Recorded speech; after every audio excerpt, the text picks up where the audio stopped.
वाक्यकारं वररुचिं भाष्यकारं पतञ्जलिं पाणिनिं सूत्रकारं च प्रणतोऽस्मि मुनित्रयम्। सर्वेभ्यः नमः। मित्राणि,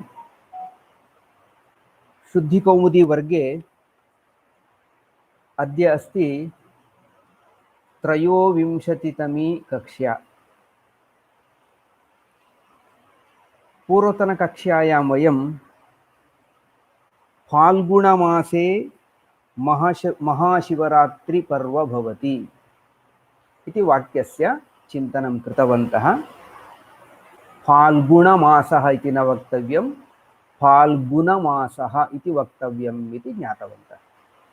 अद्य ततः अग्रिमं भागं परिशीलयामः। शुद्धिकौमुदी पुस्तके 85तमं पृष्ठम् अधोभागे अस्ति अग्रिमं वाक्यं। निस्थानम् इति शब्दस्य विषये विवेचनं क्रियते। निस्थानात् यानम् इदानीं निर्गतम्। निस्थानात् यानम् इदानीं निर्गतम्। निस्थानात् इति प्रयोगः न दोषाय। कश्चन प्रश्नः भवति। सामान्याः अभ्यासिनः ये स्मः वयम्, अस्माकं मनसि अत्र पूर्वपक्षः कः इत्येव कदाचित् न ज्ञायेत।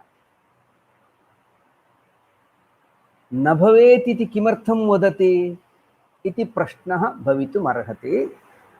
तदर्थं किञ्चित् स्पष्टीकरणं करोमि। पूर्वं परिस्थितिः इति कश्चन शब्दः आगतः आसीत्। तस्मिन् शब्देपि एवं विप्रतिपत्तिः दर्शिता आसीत्। किमिति चेत् तत्र परि इति उपसर्गः अस्ति, अनन्तरं स्थितिः इत्यत्र ष्ठा स्था धातुः अस्ति। एकं सूत्रमस्ति, तद् सूत्रं वदति उपसर्गात् सुनोति सुवति स्यति इत्यादि दीर्घं किञ्चन सूत्रमस्ति। तद् सूत्रं वदति उपसर्गात् अनन्तरम् उत्तरत्र यदि एते धातवः भवन्ति, सुनोति सुवति स्यति स्तौति स्तोभति स्था सेनया सेधि सिच सज्ज संज इत्येते धातवः भवन्ति चेत् उपसर्गात् अनन्तरं तत्र यः सकारः अस्ति तस्य सकारस्य षकारः मूर्धन्यषकारः भवति इति सूत्रं वदति। तस्मात् कारणात् परि इति उपसर्गः, स्थितिः इत्यत्र स्था धातुः अस्ति, उपसर्गात् अनन्तरं स्था धातुः अस्ति, अतः सकारस्य षकारः भवेत्। परिष् स्थितिः इति भवेत्। यदि षकारः क्रियते तदनन्तरं ष्टोः ष्टुनाष्टुः इति सूत्रेण तत्र पुनः ठकारः आगच्छेत्, परिष्ठितिः इति रूपं सिद्धं भवेत् इति पूर्वपक्षः आसीत्। किन्तु तस्य अस्माभिः अन्या गतिः कल्पिता। किमर्थमिति चेत् परिस्थितिः इत्यत्र परि इति उपसर्गात् साक्षात् अग्रे ष्ठा धातुः नास्ति। परिगता स्थितिः इति तस्य अर्थविवरणं कृतं। मध्ये गमुधातुः अस्माभिः योजितः, संश्लेषः कृतः अस्ति। तस्मात् कारणात् साक्षात् अग्रे स्था धातुः नास्ति, अतः परिस्थितिः इति वक्तुं शक्यम् इति स्पष्टीकरणं कृतम् आसीत् परिस्थितिशब्दविषये। अत्रापि तादृशमेव स्थानम् अस्ति। निस्थानम् इत्यत्र पठामः इदानीं। निर् इति उपसर्गपूर्वकात् ष्ठा धातोः अधिकरणे ल्युट् प्रत्ययः। निर् इत्येतस्मात् निमित्तात् एतद् निमित्तं। निमित्तात् परस्य ष्ठा धातुगतस्य सकारस्य षत्वं करणीयमासीत्। कुतः षत्वं न भवति इति प्रश्नः अत्रापि उद्भवेत् एव। परिस्थितिः इत्यत्र यथा प्रश्नः उद्भूतः आसीत् तथैव अत्रापि प्रश्नः उद्भवेत् एव। किन्तु अत्रापि अस्माभिः उपायः आश्रीयते।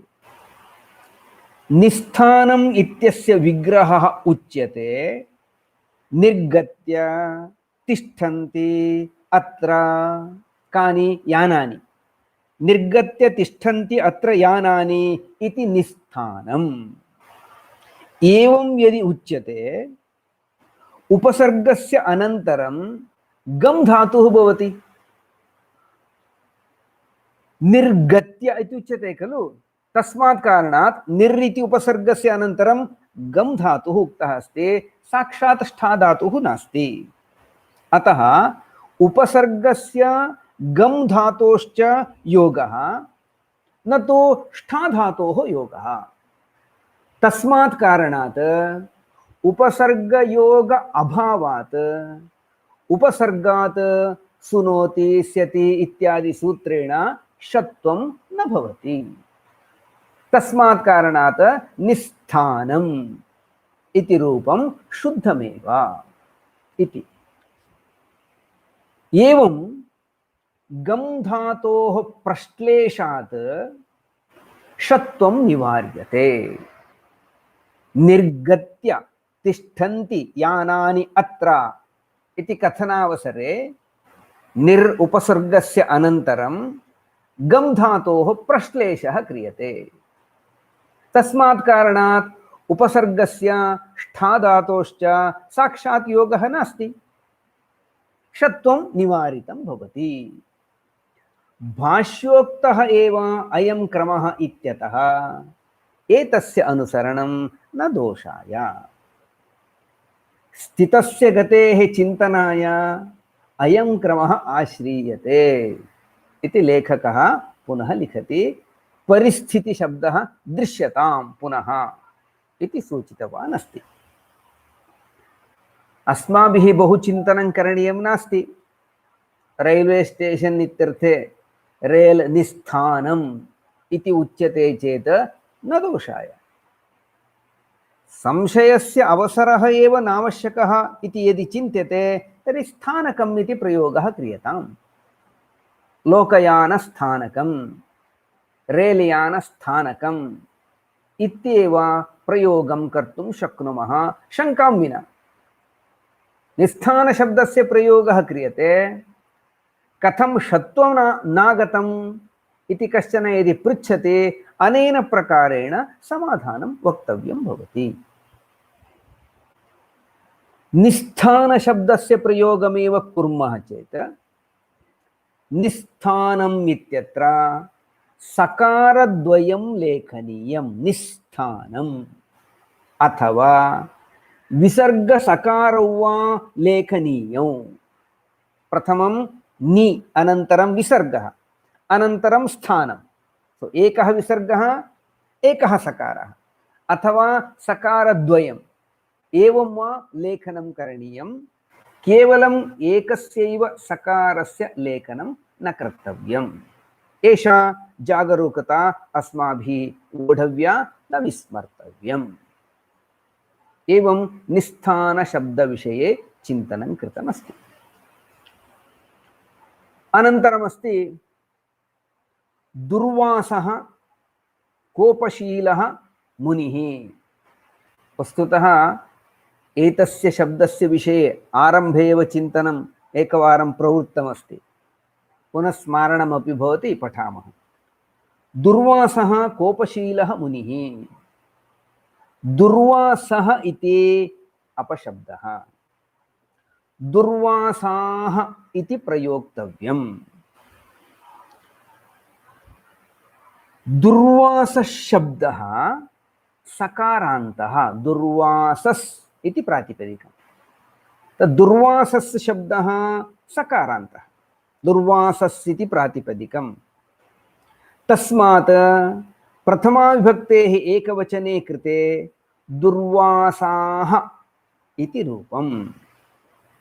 विसर्गात् पूर्वम् आकारः एव श्रूयते, न तु अकारः। सः अकारान्तः इति केषाञ्चित् भ्रमः। कश्यपः इव, तथैव अन्यः कश्चन भरद्वाजः इव दुर्वासः इति अकारान्तशब्दः इति केषाञ्चित् भ्रमः भवितुम् अर्हति। तथा भ्रान्तैः न भवितव्यम्। दुर्वासस् शब्दः प्रथमा विभक्तौ एकवचने दुर्वासाः इति रूपम् इति स्मर्तव्यम्। अनन्तरम् एवं तर्हि दुर्वासाः इति कथने अस्माकं क्लेशः अस्ति। अतः वयम् उपायं कुर्मः। दुर्वाससा सह मुनिमपि योजयित्वा दुर्वासमुनिः इति वदामः इति केचन वदेयुः। दुर्वासमुनिः शकुन्तलायै शापं दत्तवान्, एकं वाक्यमस्ति। दुर्वासमुनिः शकुन्तलायै शापं दत्तवान्, किन्तु दुर्वासमुनिः इति अशुद्धम्। किमर्थम् इति चेत् दुर्वासस्येति प्रातिपदिकम्, अनन्तरं मुनिः इत्यस्ति। तयोर्मध्ये समासः यदा क्रियते दुर्वासो मुनिः इति रूपं भवति। दुर्वासो मुनिः इति प्रयोक्तव्यम्। दुर्वासशब्दः सकारान्तः इति पूर्वम् उक्तमेव। समासे सकारस्य ऋत्वं भवति, हश् परत्वात् उत्वं भवति, अनन्तरं गुणः भवति। तेन च दुर्वासो मुनिः इति रूपं सिद्धं भवति। मकारः हश् वर्णेषु अन्तर्गतः अस्ति, तस्मात् कारणात् हसि च इत्यनेन उत्वम् अनन्तरं गुणः इत्यादिकं भवति। दुर्वासो मुनिः इति रूपं सिद्धं भवति। अतः दुर्वासः इति अकारान्तत्वेन प्रयोगः अपि दोषाय। दुर्वासमुनिः इति मुनिशब्दं योजयित्वा प्रयोगः, तथा प्रयोगः अपि दोषाय। दुर्वासाः मुनिः शापं दत्तवान् इति वक्तुं शक्नुमः, अथवा दुर्वासो मुनिः समासं कृत्वा दुर्वासो मुनिः शापं दत्तवान्, एवमपि प्रयोगः कर्तुं शक्यः। अनन्तरमस्ति मेनका शब्दः। मेनका शब्दविषये चिन्तनं नास्ति। मेनका नाम अप्सरकन्या भूलोकम् आगता।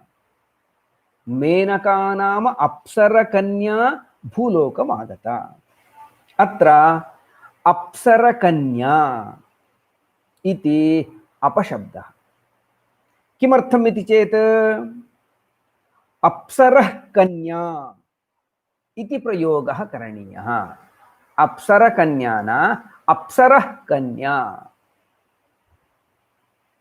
किमर्थम् इति चेत् अप्सरः शब्दः सकारान्तः, यथा दुर्वासस्य शब्दः सकारान्तः अस्ति, एवमेव अप्सरस्य शब्दः अपि सकारान्तः। अप्सराः, अप्सरसौ, अप्सरसः इति रूपाणि भवन्ति। स च बहुवचनान्तः अप्सरसः। इति यद्यपि उक्तमस्ति किन्तु एकवचनान्तप्रयोगोऽपि शिष्टसम्मतः एव अस्ति इति प्रथमाध्याये उक्तमस्ति। अतः उर्वशी अप्सराः इति वक्तुं शक्नुमः, उर्वशी अप्सरसः इत्यपि वक्तुं शक्नुमः, किन्तु वयम् एकवचनप्रयोगः अस्ति इति मत्वा अङ्गीकृत्य उर्वशी अप्सराः इति उक्तवन्तः। अतः एकवचनान्तप्रयोगः अपि शिष्टसम्मतः एव इति उक्तमस्ति। भवतु नाम इदानीम् अप्सरस् शब्दः यः अस्ति तेन सह कन्या इति शब्दं योजयित्वा अस्माभिः समासः करणीयः अस्ति। अप्सराः कन्या इति विग्रहे अप्सरस् शब्दस्य प्रातिपदिकरूपेण अवस्थितौ अप्सरस् अनन्तरं कन्या एवं यदा स्थितमस्ति तदा कुप्वोः कप्पौ च इति सूत्रेण सकारस्य जिह्वामूलीयत्वं विसर्गः वा। अप्सरस् शब्दः अस्ति, सकारस्य विसर्गः भवति अथवा जिह्वामूलीयं भवति। जिह्वामूलीयं नाम ककारात् पूर्वं विसर्गसदृशं यद्रूपं भवति, यस्य लेखनम् अर्धविसर्गरूपेण क्रियते तद् जिह्वामूलीयम् इति कथ्यते। विसर्गस्य पूर्णम् उच्चारणं न क्रियते तादृशस्य। अप्सरः कन्या इति सकारस्य जिह्वामूलीयत्वं वा वक्तव्यं, विसर्गः वा वक्तव्यः। पूर्णं विसर्गमपि लेखितुं शक्नुमः, अर्धविसर्गरूपं तादृशं जिह्वामूलीयमपि लेखितुं शक्नुमः एव। तस्मात् अप्सरः कन्या इति अप्सरः कन्या इति वा रूपं। पुस्तके द्वितीयं यद् रूपं दर्शितमस्ति तत् जिह्वामूलीयसहितं रूपं। जिह्वामूलीयरूपं नाम ककारात् पूर्वं विसर्गः उच्चारणीयः भवति चेत् विसर्गस्य अर्धभागस्य चित्रमिव तथा दर्शितमस्ति, तस्य जिह्वामूलीयम् इति नाम। अतः द्वितीयं रूपमिदस्ति जिह्वामूलीयसहितं रूपं तद्। अप्सरः कन्या द्वयोरपि उच्चारणे नातिभेदः अस्माभिः अवगम्यते। अप्सरः कन्या इत्येव रूपं भवति, न तु अप्सरकन्या इति। एकम् उदाहरणं दर्शितम् अभवत्। एवमेव अप्सरस्य शब्दस्य अन्यैः शब्दैः सह समासः भवति चेदपि तत्रापि अस्माभिः जागरूकता वोढव्या। कथम् इति चेत् अप्सरसां गणः इत्यस्ति चेत् अप्सरस् शब्दस्य गणशब्दस्य च समासः यदा क्रियते अप्सरो गणः इति वक्तव्यं भवति। तथैव अप्सरसां नगरी, अप्सरस् तथैव नगरी अनयोः शब्दयोः समासे कृते अप्सरो नगरी। एवमेव अप्सरसः पुत्री, शकुन्तला अप्सरसः पुत्री।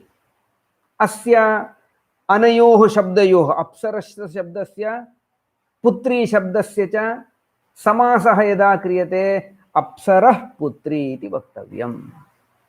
एवमेव अप्सरसां कुलम् अप्सरः कुलम्, अप्सरसां कुलम् अप्सरः कुलम् इत्यादयः अपि प्रयोगाः ज्ञातव्याः।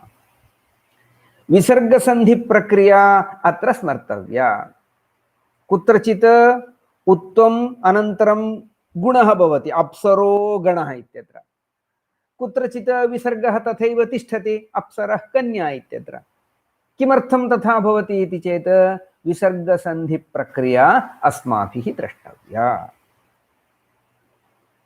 अग्रिमं वाक्यमस्ति,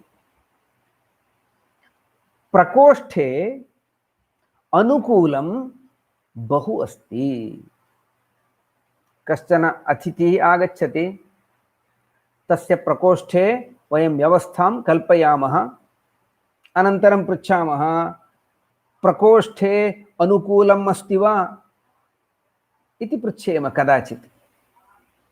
अनुकूलम् इति पदम् अत्र परिहरणीयम्, आनुकूल्यम् इति प्रयोक्तव्यम्। अनुकूलमस्ति वा इति न, प्रकोष्ठे आनुकूल्यम् अस्ति किम् इति प्रयोगः करणीयः। किमर्थं? 87तमं पृष्ठं, वक्त्रा अत्र भाववाचकः शब्दः प्रयोक्तुम् इष्टः। अनुकूलता अस्ति वा इति सः प्रष्टुम् इष्टवान्। वस्तुतः अनुकूल शब्दः धर्मीपरः, नाम प्रकोष्ठः अनुकूलः इति भवितुमर्हति। अनुकूल शब्दः धर्मीपरः, अनुकूलस्य भावः आनुकूल्यम्, अनुकूलता इत्यपि वक्तुं शक्यते। अतः आनुकूल्यम् इति पदमेव प्रयोक्तव्यम्। अथवा अनुकूलता, तस्य भावः त्वतलौ, अनुकूलत्वम्, अनुकूलता अथवा आनुकूल्यम् इति वा प्रयोक्तुं शक्यते। यदि अनुकूल शब्द प्रयोगे एव प्रीतिः, न अहम् अनुकूल शब्दं त्यक्तुं न इच्छामि, अनुकूल शब्दे मम महती प्रीतिरस्ति इति कश्चित् यदि वदेत्, यदि अनुकूल शब्द प्रयोगे एव प्रीतिः, तर्हि प्रकोष्ठः अनुकूलः अस्ति इति प्रयुज्यताम्। आरम्भे यथा उक्तवान्, प्रकोष्ठः अनुकूलः अस्ति, प्रकोष्ठः एव अनुकूलः अस्ति, तथा प्रयोगः योग्यः भवति। अनुकूल शब्दं प्रकोष्ठस्य विशेषणं क्रियताम्। प्रकोष्ठः कीदृशः अस्ति? अनुकूलः प्रकोष्ठः अस्ति। प्रकोष्ठः इति विशेष्यम्, अनुकूलः इति विशेषणम्। अतः अनुकूलः प्रकोष्ठः, अनुकूला व्यवस्था, एवं प्रयोगः भवितुम् अर्हति। अग्रिमं वाक्यमस्ति, एतद्विषये किञ्चित् अधिकं चिन्तनीयमस्ति। प्रथमं तु अहम् अत्र यदस्ति तदेव यथा अस्ति तथैव पठामि, किञ्चित् विवरणं करोमि। भारतसदृशे विशाले देशे अभिप्रायभेदः सहजः। भारतं विशालः देशः अस्ति, भारतसदृशे देशे विचारभेदस्तु अत्यन्तं सहजः। भारतसदृशे इति प्रयोगः अनुचितः। अत्र भारतशब्दः प्रयोक्तव्यः। भारतं विशालः देशः, अत्र अभिप्रायभेदः सहजः इति वक्तुम् इच्छति वक्ता। भाषणं कुर्वन् अस्ति, सः किं वक्तुम् इच्छति? भारतं विशालः देशः अस्ति, अत्र अभिप्रायभेदः सहजः इति सः वक्तुम् इच्छति। किन्तु तेन पदप्रयोगः कृतः अस्ति भारतसदृशे देशे। भारतसदृशः देशः कश्चित् अन्यः भवति, न तु भारतम्। भारतसदृशः देशः इत्युक्तं किल तेन, भारतं तु अस्ति, भारतसदृशः देशः इत्युक्ते अन्यः देशः भवति। वक्ता तु भारतविषये वक्तुम् इच्छति, न तु भारतसदृशस्य अन्यस्य कस्यचित् देशस्य विषये। अतः विशाले भारतदेशे इति आनुपूर्वी शोभते। सदृश शब्द प्रयोगात्तु अन्यस्य देशस्य प्रतीतिः भवति, न तु भारतस्य। तत्तो वक्त्रा न इष्टम्। अतः अभिप्रायानुगुणस्य शब्द प्रयोगस्य विषये अधिकम् अवधानं दातव्यम्। भारत सदृश देशः इत्युच्यते, तत्र भारतम् अन्तर्गतं न भवति। तस्मात् कारणात् एवं वाक्यप्रयोगः न करणीयः इति ग्रन्थकारस्य आशयः अस्ति। अहमत्र अन्यदपि किञ्चित् विवरीतुम् इच्छामि, किन्तु एतादृशाः बहवः प्रयोगाः काव्येषु दृश्यन्ते। तत्र सदृशशब्दप्रयोगः कृतः चेत् तद् अन्यदेव इति अर्थः भवेदेव इति नास्ति। तादृशान्यपि कानिचित् उदाहरणानि दृश्यन्ते। अहं द्वित्राणि उदाहरणानि प्रदर्शयितुम् इच्छामि।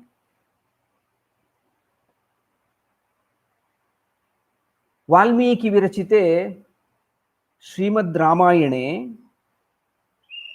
अयोध्याकाण्डे त्रयोविंशतितमे सर्गे षष्ठे श्लोके एतद् वाक्यमस्ति। कथं ह्येतदसम्भ्रान्तः त्वद्विधो वक्तुमर्हति। रामं प्रति लक्ष्मणस्य वचनम् एतदस्ति। त्वद्विधः नाम त्वत्सदृशः। त्वत्सदृशः एतादृशं वाक्यं कथं वक्तुमर्हति। लक्ष्मणः रामम् उद्दिश्य वदन् अस्ति। रामेण एव इदानीं पित्रा अरण्यगमनाय अहं सूचितः, मया इदानीम् अरण्यं प्रति गन्तव्यम्, दैवमेव परम्, अतः मया वनं प्रति गन्तव्यम् इति रामः वदति। रामस्य वचनं श्रुत्वा तस्य प्रतिस्पन्दरूपेण लक्ष्मणः वदन् अस्ति, त्वद्विधः जनः एतादृशं वचनं कथं वदति। तर्हि त्वद्विधः जनः इत्युक्ते त्वत् भिन्नः एव जनः इति अर्थः न भवति। तत्र त्वम् अपि अन्तर्गतः भवति। एकम् उदाहरणं। द्वितीयम् उदाहरणं तदपि श्रीमद् रामायणस्य एव अयोध्याकाण्डे एव अस्ति। या पुत्रमीदृशं राज्ञः प्रवासयति धार्मिकं वनवासे महाप्राज्ञं सानुक्रोशं जितेन्द्रियम्। अयोध्याकाण्डे 49तमे सर्गे 10मः श्लोकः एषः अस्ति। सुमन्त्रः यदा रामम् अरण्यं प्रति नयन् अस्ति, तदा पौराः जानपदाः पुरतः आगच्छन्ति। ते वदन्ति, या नृशंसा कैकेयी ईदृशं पुत्रं प्रवासयति। ते दूरे वासं यथा करोति तथा करोति, ईदृशं पुत्रं सा कीदृशी स्यात् इति तेषां कथनं। तर्हि ईदृशं पुत्रम् इत्युक्ते एषः न, एतत् सदृशः अन्यः कश्चन पुत्रः तं प्रवासयति इत्यर्थस्तु नास्ति। ईदृशं पुत्रम् इत्यत्र एषोऽपि अन्तर्गतः एव अस्ति। ईदृशं रामं सः प्रयोगः अस्ति। तथैव अग्रे रामः यदा शृङ्गिवेरपुरम् आगच्छति, तदा गुहः तस्य स्वागतं करोति। गुहस्य वचनमस्ति, ईदृशं हि महाबाहो कः प्राप्स्यति अतिथिं प्रियम्। ईदृशं प्रियम् अतिथिं कः प्राप्नोति इत्युक्ते ईदृशः नाम त्वं न, त्वत्सदृशः अन्यः इत्यर्थस्तु न। ईदृशेषु एषः अपि अन्तर्गतः अस्ति। तादृशः प्रयोगः दृश्यते। तथैव पुनः श्रवणकुमारस्य प्रसङ्गः यः अस्ति, दशरथः शब्दवेधीविद्यया श्रवणकुमारं विद्यते, बाणप्रयोगं करोति। यदा तस्य समीपं गच्छति तदा श्रवणकुमारः वदति, कथमस्मद्विधे शस्त्रं निपतेत्तु तपस्विनी। अस्मद्विधे नाम अस्मत् सदृशे तपस्वी जने कथं शस्त्रं निपतति इति पृच्छन् अस्ति। तर्हि अस्मद्विदः नाम अहं न, अन्यः जनः, तस्मिन् कथं शस्त्रं पतति इति अर्थः वा? नैव। व्रणितः एव श्रवणकुमारः वदन् अस्ति। अस्मद्विधः जनः इति वदति चेत् तत्र अहमपि अन्तर्गतः एव। तत्रैव अग्रिमश्लोके 28तमे श्लोके पुनरपि अस्ति, कथं नु शस्त्रेण वधो मद्विधस्य विधीयते। शस्त्रेण मद्विधस्य वधः कथं विधीयते? वधः कृतः अस्ति, मम वधः न कृतः इत्यर्थः सिद्ध्यति। मद्विधस्य इत्युक्ते अहं न, अन्यः एव इति अर्थः स्वीक्रियते चेत् अहम् इति अर्थः न भवति एव। तस्मात् कारणात् अहं किं वदामि इति चेत् एतादृशाः बहवः प्रामाणिकाः प्रयोगाः सन्ति इति कारणतः भारतसदृशे विशाले देशे अभिप्रायभेदः सहजः इति प्रयोगः शुद्धः भवितुम् अर्हति। भारतसदृशः विशालः देशः इति यदि वदामः, विशालेषु देशेषु भारतमपि अन्तर्गतं भवति। तस्मात् कारणात् भारतसदृशे देशे इत्यपि प्रयोगः भवितुमर्हति। ग्रन्थकारः सर्वदापि वदति, यदि प्रामाणिकाः प्रयोगाः लभ्यन्ते तर्हि अङ्गीकर्तुं शक्यम् इति। इदानीं केचन प्रामाणिकाः प्रयोगाः पुरतः संस्थापिताः सन्ति, निश्चयेन सः अङ्गीकरिष्यति इति अहं चिन्तयिष्यामि। अग्रे गच्छामः। तत्सदृशमेव अग्रिमं वाक्यं, भवादृशे सति का भीतिः अस्माकं। भवादृशे सति अस्माकं का भीतिः? भवति सति इति प्रयोगः साधुः। धीरं बुद्धिमन्तं वा कञ्चित् उद्दिश्य उक्तं वाक्यम् एतत्। वक्त्रा पुरतः स्थितस्य भवत्पदवाच्यस्य जनस्य एव सत्ता इष्यते, न तु तत्सदृशस्य अन्यस्य कस्यचित्। स च भावः भवादृशे सति इत्येतस्मात् न प्रतीयते। तस्मात् भवति सति इति प्रयोगः एव अपेक्षितस्य भावस्य अभिव्यञ्जने समर्थः। एतद्विषयेपि पूर्वतनः एव आशयः। भवादृशे जने सति का भीतिः अस्माकं। भवान् स्यात्, भवत्सदृशः अन्यः जनः स्यात्, भवादृशः इत्यत्र भवान् अपि अन्तर्गतः एव अस्ति। तस्मात् कारणात् एवं कथनेनापि दोषः न भवेत् इति मदीयं चिन्तनं। प्रामाणिकप्रयोगः प्रदर्शितः अस्ति, तस्मात् कारणात् एवं प्रयोक्तुं शक्येत इति अहं चिन्तयामि। ततः अग्रिमम्, अस्माकं माताश्री सम्यक् बोधयति। गुरुकुलम् अस्ति, तत्र शिक्षिका अस्ति। ताः शिक्षिकाः शिक्षिका शब्देन न उच्यन्ते, गौरवेण बालाः वदन्ति अस्माकं माताश्री अस्मान् सम्यक् बोधयति। माताश्री इति अपशब्दः। मातृश्रीः इति वक्तव्यं। मातृश्रीः विद्यालयस्य बालकस्य बालिकायाः वा उक्तिः इयं केषुचित् विद्यालयेषु गुरुकुलेषु वा अध्यापिकाः निर्दिश्यन्ते मातृश्री शब्देन माताश्री शब्देन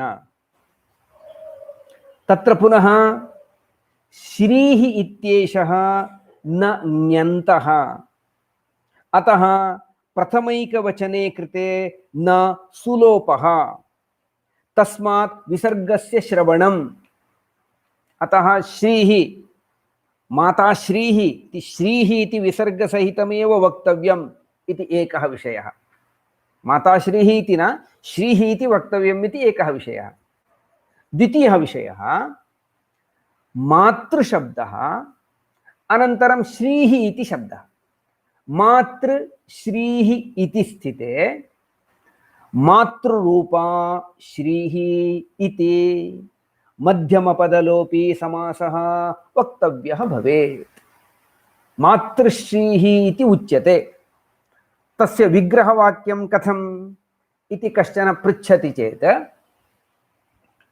मातृस्वरूपा श्रीः मातृश्रीः इति वक्तव्यं भवेत् स्थितस्य गतिः खलु चिन्तनीया एतस्य शब्दस्य प्रयोगः करणीयः प्रयोगः समर्थनीयः तदर्थं गतिः चिन्त्यमाना अस्ति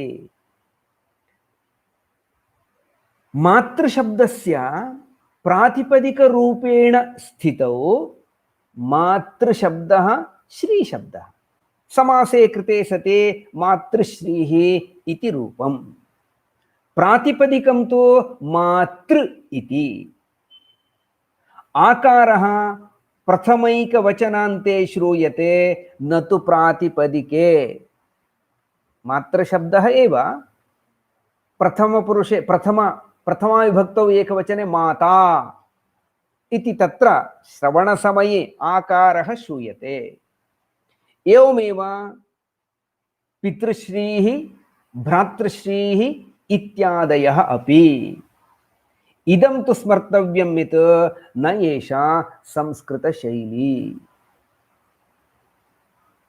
कारणं किमस्ति प्रादेशिकभाषायाम् एवं प्रयोगः श्रूयते वयं महाभारतं धारावाहिनीं पश्यन्तः स्मः तत्र यः पुत्रः मातुः विषये वदते माताश्री इति वदति पितुः विषये यदा वदति पिताश्री इति वदति तद् श्रुत्वा प्रायः वयं तथा दोषं कुर्वन्तः स्याम किन्तु एषा संस्कृतस्य शैली न दोषः अपि भवति तस्मात् मातुः विषये मातृश्रीः इति प्रयोगः करणीयः पितुः विषयेपि यदि आवश्यकं पितृश्रीः भ्रातृश्रीः इति प्रयोगः क्रियताम् पिताश्री भ्राताश्री माताश्री इति प्रयोगः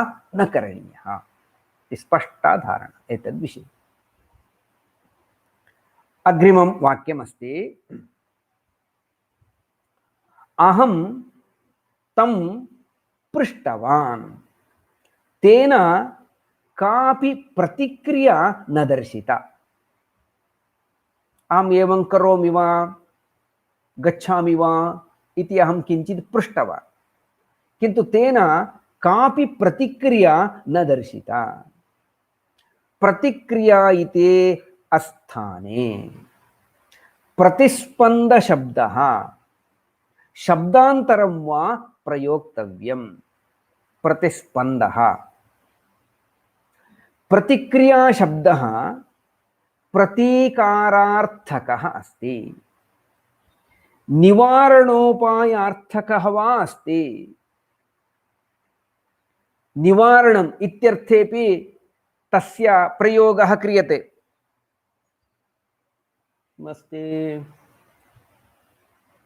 चिन्तनीया हि विपदाम् आदावेव प्रतिक्रिया तत्र निवारणोपायः इत्यर्थः प्रतिक्रिया शब्दः अन्यस्मिन् अर्थे अस्ति क्रियायाः अनन्तरं या अन्यस्य क्रिया भवति सा प्रतिक्रिया शब्दः सा सा प्रतिक्रिया भवति तां प्रतिक्रिया शब्दः बोधयितुं नार्हति। प्राचीनैः कुत्रापि तस्मिन् अर्थे प्रयोगः कृतः न दृश्यते। अतः प्रतिस्पन्दः इत्यस्य प्रयोगः वरं शब्दान्तरं वा प्रयोक्तव्यम्। अग्रिमं वाक्यमस्ति भवान् अस्वस्थः सन्दर्भेऽस्मिन् जागरूकता आवश्यकी। अस्मिन् सन्दर्भे जागरूकता आवश्यकी। एवं न वक्तव्यम्।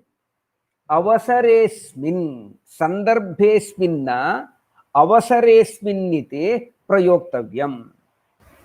सन्दर्भशब्दः अत्र अस्थाने प्रयुक्तः अस्ति। सन्दर्भशब्दः अस्ति संस्कृते। सन्दर्भः नाम ग्रन्थः। सन्दर्भशब्दस्य वस्तुतः अर्थः ग्रन्थः इति। योजनम् इत्यादयः अर्थाः तस्य सन्ति। तस्य शब्दस्य योजनम् इत्यर्थोऽपि अस्ति। कोशः यथा सन्दर्भस्तु प्रबन्धस्यात् इति कोशः। श्रन्थनं ग्रन्थनं गुम्फः सन्दर्भो रचना नना इति वैजयन्ती कोशः। अवसरादयः अर्थाः तस्य पदस्य न उक्ताः। तस्मात् अवसरः इति प्रयोगः वरम्। शब्दान्तरस्य प्रयोगः अपि भवितुम् अर्हति। केनचित् कश्चन ग्रन्थः रचितः अस्ति चेत् एषः तेन सन्दृब्धः इति प्रयोगः क्रियते। सन्दृब्धः ग्रन्थः। सन्दर्भशब्दः वस्तुतः तस्मिन् अर्थे प्रयोक्तव्यः। अतः एतादृशेषु प्रसंगेषु अवसरेऽस्मिन् इति प्रयोगः वरम्। अन्तिमम् 88तमे पृष्ठे अन्तिमं वाक्यम्। अत्रत्या प्रकृतिः रमणीया अस्ति। कश्चन जनः आगतवान्, अस्माकं नगरं दृष्टवान्, सर्वत्र बहु सुन्दरमस्ति। सः वदति अत्रत्या प्रकृतिः रमणीया अस्ति। प्रकृतिः इति पदम् अस्थाने। तर्हि किं प्रयोक्तव्यं? निसर्गशब्दस्य प्रयोगः वरम्। अत्रत्यः निसर्गः सुन्दरः अस्ति। एवं प्रयोगः वरम्। प्रकृतिः इति पदस्य बहवः अर्थाः सन्ति। स्वभावः, सृष्टिकारणीभूता, प्रजाः इत्यादयः अर्थाः सन्ति एव। कश्चन जनः अस्ति, सदा कुप्यति, वदामः तस्य प्रकृतिः एव तादृशी। नाम अत्र कस्मिन् अर्थे? तस्य स्वभावः इत्यर्थे प्रयोगः कृतः अस्ति। तथैव सांख्याः वदन्ति प्रकृतेः पुरुषस्य च मेलनेन सर्वं सिद्ध्यति इति वदन्ति। तत्र प्रकृतिशब्दस्य अर्थः अस्ति सृष्टिकारणीभूता इत्यर्थः। तथैव अयोध्यायाः प्रकृतयः सर्वाः रामस्य अभिषेकम् अङ्गीकृतवत्यः। अत्र प्रकृतिशब्दस्य अर्थः अस्ति प्रजाः इत्यस्ति। एवं विविधेषु अर्थेषु प्रकृतिशब्दस्य प्रयोगः क्रियते। अत्र तु अत्रत्या प्रकृतिः रमणीया वर्तते इति वाक्ये वक्त्रा तु दृश्यमाना सृष्टिः वर्ण्यते।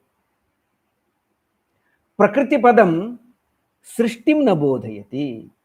अपि तु सृष्टिकारणीभूतं तत्त्वं बोधयति। तथा हि प्रयोगः विश्वोत्पत्तिनिमित्तत्वात् प्रकृतिः प्रोच्यते बुधैः। वेदान्तकौस्तुभग्रन्थस्य किञ्चन वचनम् इति। प्रकृतिः भवति कारणं, वक्त्रा तु कार्यं वक्तुम् इष्यते। अत्रत्या प्रकृतिः अत्यन्तं रमणीया अस्ति। यद् सृष्टं कार्यं यदस्ति तद् वक्तुम् इष्यते तेन। तस्मात् निसर्गः सृष्टिः इत्यादिषु अन्यः शब्दः प्रयोक्तव्यः। सरलः मार्गः इत्युक्ते अत्रत्यः निसर्गः रमणीयः अस्ति, एवं प्रयोगकरणमेव सुखावहं भवितुमर्हति। अद्यतनकक्षां समापयामि। नमो नमः।